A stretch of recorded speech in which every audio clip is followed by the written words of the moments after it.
Olá a todos e sejam bem-vindos de volta para mais um episódio especial. Hoje falaremos sobre o grande herói de todas as épocas, Mega Man e sua turma. Está no ar mais um episódio de História Revista.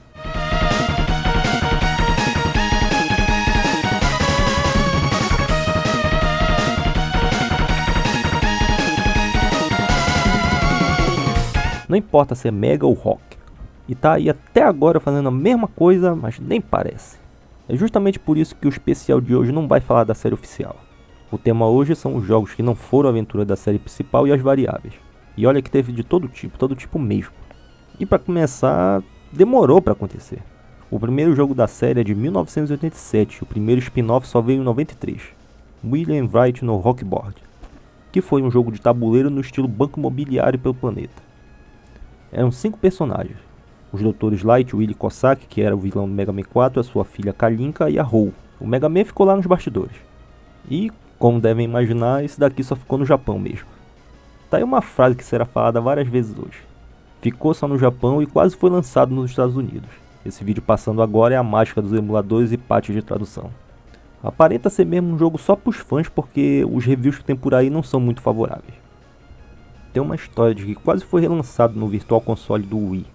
Mas até agora isso não aconteceu. Foi quando veio o ano de 1994 que foi um grande ano para a franquia. O 5 no Nintendo, o X no Super Nintendo e uma pequena carona na Copa do Mundo daquele mesmo ano. Mega Man Soccer, tão curioso que deixou todo mundo surpreso com tamanha ousadia. Mega Man jogando futebol? Acabou que chamou muita atenção só por causa disso mesmo, porque na hora de jogar não era tudo isso. Era só um bom jogo de futebol sem nada de muito especial. Só teve o azar de ser lançado no mesmo tempo que nascia a série FIFA. Quem queria um futebol de verdade pegava esse. Quem queria uma coisa mais para fazer onda tinha uma boa opção de qualquer forma.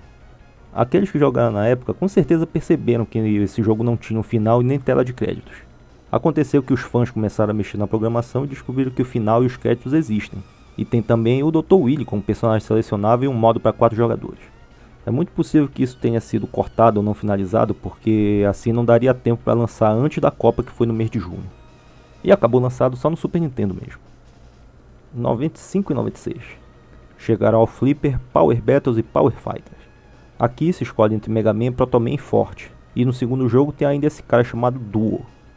Ele ainda viria a aparecer no Mega Man 8. Aqui o Dr. Willy reconstruiu os robôs até o 7º jogo. Aí o jogador escolhe um dos personagens, o curso e depois um dos chefes. Agora é direto na luta 1 contra 1, ou 2 contra 1. Era o chefe, pega a arma e escolhe o próximo. Era o velho esquema reformulado. Pode parecer pouca coisa, mas esses jogos são muito melhores do que parece. E foi muito bom rever os personagens e os cenários antigos redesenhados na placa do Street Fighter Zero. Foi mesmo um trabalho de primeira, como só eles conseguiam fazer nessa época. E era para 2 jogadores ao mesmo tempo, que deixava ainda melhor esse jogo. Foi relançado depois nas coletâneas do 128 bits e depois em 2000 no Neo Geo Pocket Color. Peraí, a Capcom lançando um jogo pro Neo Geo?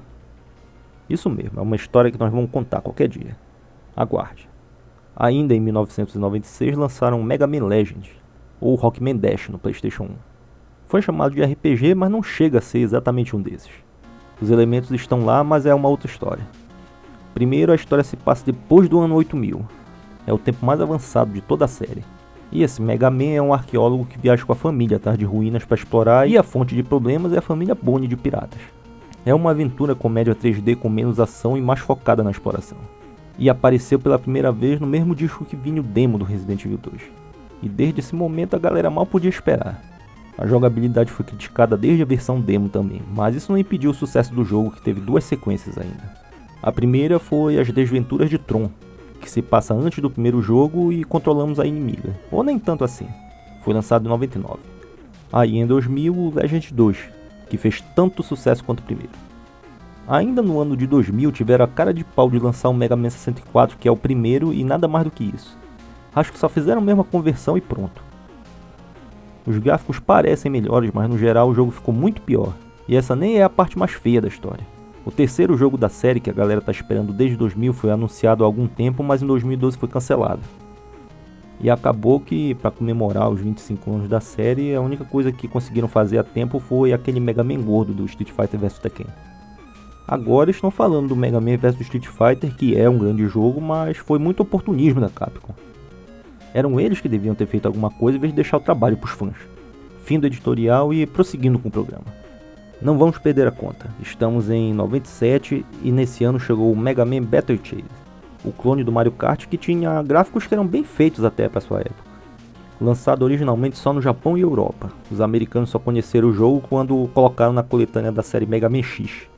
Essa foi lançada para o PlayStation 2 e para o Cubo em 2006. 98. Super Adventure Rockman, lançado só no Japão. Alguma coisa aconteceu e os robôs do segundo e terceiro jogo voltaram, de novo. Aqui se trata quase de um jogo-filme, mas que deram um passo adiante e mudaram algumas coisas. O grosso ainda é desenho animado passando e quando chegam certos momentos se escolhe o que fazer através de um menu e tem algumas partes de tiro em primeira pessoa. Pouca gente jogou esse e provavelmente quase ninguém gostou. O próprio criador do Mega Man, o Keiji Inafune, pediu desculpas pela baixa qualidade desse título. Na Super Game Power que fizeram o review falaram que a versão do Saturn foi para a loja com defeito. Aí a Capcom fez um recal, mas o estrago já tinha sido feito. Como se o jogo já não tivesse problemas o suficiente. Existem histórias de que essa seria uma amostra do que é o Mega Man porque a Capcom cogitou vender a licença e os personagens para quem aparecesse. Como não se trata mesmo de um jogo do mesmo tipo que o resto da série, ele foi voltado para o público infantil, mas até mesmo porque os japoneses consideram errado e violento, colocaram cenas de morte e outras coisas que eram bem pesadas para o seu público. Não foi à toa que ficou só no Japão e nem foi relançado para nenhum outro sistema até hoje. Mas também nunca imaginei que estivessem indo tão mal das pernas a esse ponto, vender a série. Antes de lançar esse jogo, eles vinham do X4 e do 8, que foram os primeiros jogos realmente 32 bits e eram muito bons. Mas aí o que aconteceu depois disso? Em 99 começaram a relançar toda a série original do PlayStation 1. Foi um jogo de cada vez, cada um no seu CD. Que não eram remakes, a única coisa que mudaram mesmo foram as barras de energia e os menus que redesenharam. Também deram uma arrumada na trilha sonora e os controles têm aquele esquema de mudar as armas de forma rápida com os botões LR. E também colocaram um modo de jogo novo que era levemente mais fácil.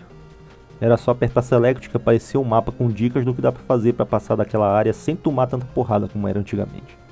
E em 98 teve o Mega Man Forte do Super Nintendo que foi uma bela surpresa, especialmente porque os gráficos ficaram muito perto do que tinham feito no Mega Man 8, que era 32 bits e foi pro Super Nintendo sem perder quase nada. Mas os gráficos também são, porém, porque muita coisa é reciclada do Mega Man 8. O jogo ficou bonito, mas é praticamente um replay. E muito pouca coisa era nova. O Mega Man X4 foi de 98 também, mas só teve uma sequência lançada em 2000. E mesmo assim, quase ninguém ligou para esse jogo. E agora, continuando dentro do tema.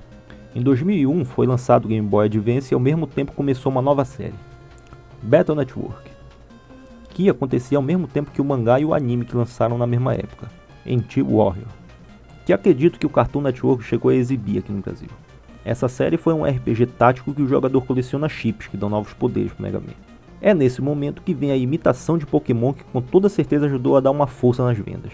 Até porque o Game Boy Advance só foi receber o seu próprio Pokémon no final de 2002, que foram as versões Ruby e Safira, mas quando isso aconteceu o Battle Network já estava no terceiro jogo. No total a série teve nada menos do que 14 títulos lançados.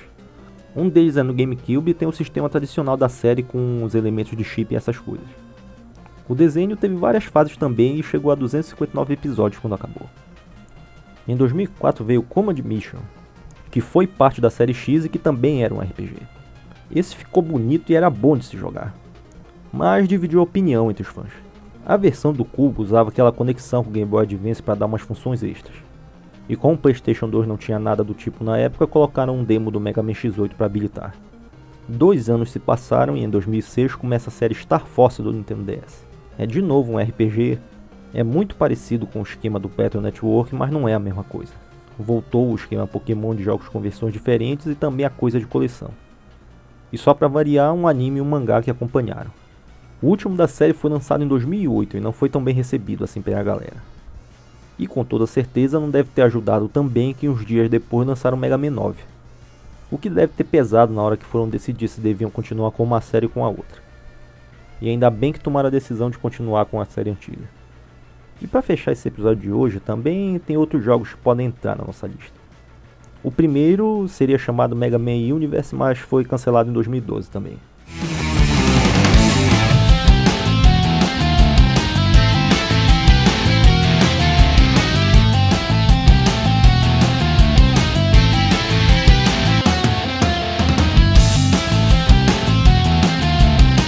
Mega Man 2.5D, um projeto de fãs que fala por si só e seria a melhor coisa que o Mega Man teria em mais de 10 anos. O porém foi que o jogo ficou tão bom que a Capcom chegou lá e mandou os caras cancelarem o projeto, senão seriam processados. Como sempre, a Capcom tomando grandes decisões. Outro que também é projeto de fãs, mas não foi cancelado, é o Mega Man Deathmatch.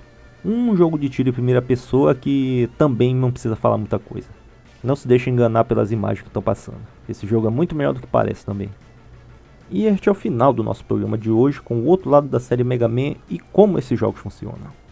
Alguns que ficaram de fora e espero que compreendam foram os de celular e que de novo foram lançados só no Japão.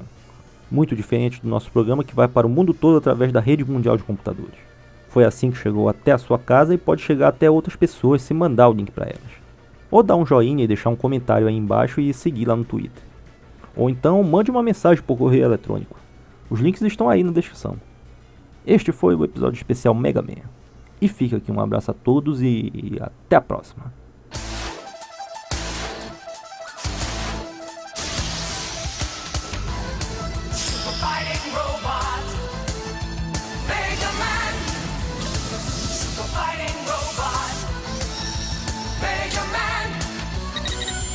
Fighting robot.